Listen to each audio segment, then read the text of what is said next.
The rain hadn't stopped for 2 days. Cold, relentless drops danced across the cobblestone streets, washing the city in shades of silver and gray. On the corner of 8th and Willow, a small cafe glowed softly through the fog, a warm pocket of light against the storm. The smell of roasted coffee beans and the quiet hum of jazz filled the air. Inside, laughter mingled with the sound of clinking cups. But in one corner, by a fogged-up window, sat a young woman whose silence carried 1,000 unspoken words. Her name was Leah. For a week she had come here every evening, always alone, always quiet. She would order the cheapest cup of tea and sit for hours pretending to read from a worn-out notebook. Her coat had lost its shape, her sleeves were frayed, and her eyes looked distant, as if holding back something too heavy to say. No one noticed that when the cafe closed each night, she had nowhere else to go. Just a week ago, Leah's life had been normal. She had a small job, an apartment, and a best friend to laugh with. Then, in the blink of an eye, it all vanished. Her friend moved away. Her company shut down, her lease ended.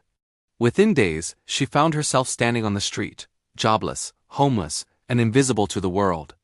Her only refuge was this cafe, a place where the lights felt like warmth, and the voices around her made her feel a little less alone. Among the faces that came and went, Ethan, the waiter, had noticed her from the first night. There was something fragile yet strong about her silence. He saw the way she counted her coins, how her hands trembled when she handed him the change, and how she always whispered, "Thank you," with a tired smile. She never asked for pity, only a small place to exist unnoticed.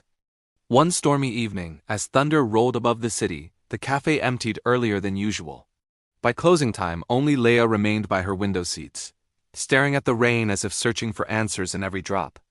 Ethan hesitated, not wanting to push her away, but finally walked over. "It's still raining hard out there," he said softly. "You can stay a little longer if you'd like." She nodded, trying to smile.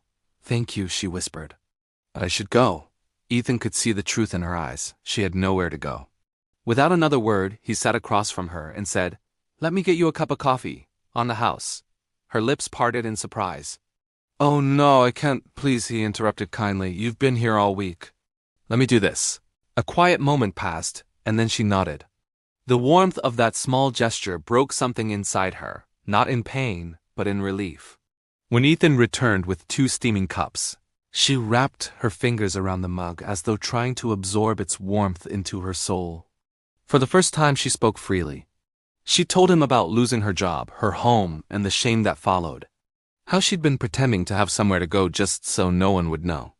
Ethan listened, saying nothing, but his eyes spoke the compassion she'd been craving. That night, as the rain softened, Ethan offered her something more than comfort, a chance. There was a small storage room in the back of the cafe used for old boxes and spare chairs. It wasn't much, but he offered her the couch to sleep on, just for the night. Leah hesitated, her pride trembling against her exhaustion, then nodded, tears slipping silently down her cheeks.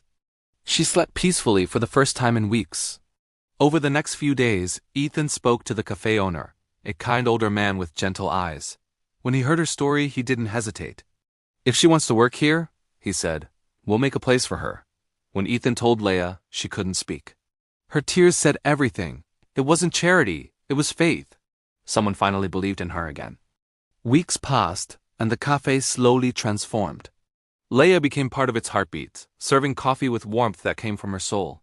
Customers loved her calm smile and kind words. She remembered everyone's names, slipped an extra cookie to kids, and made people feel at home. The cafe, once just a place for coffee, became a haven of compassion. People donated coats, shared food, and began to care for one another the way Ethan once cared for her.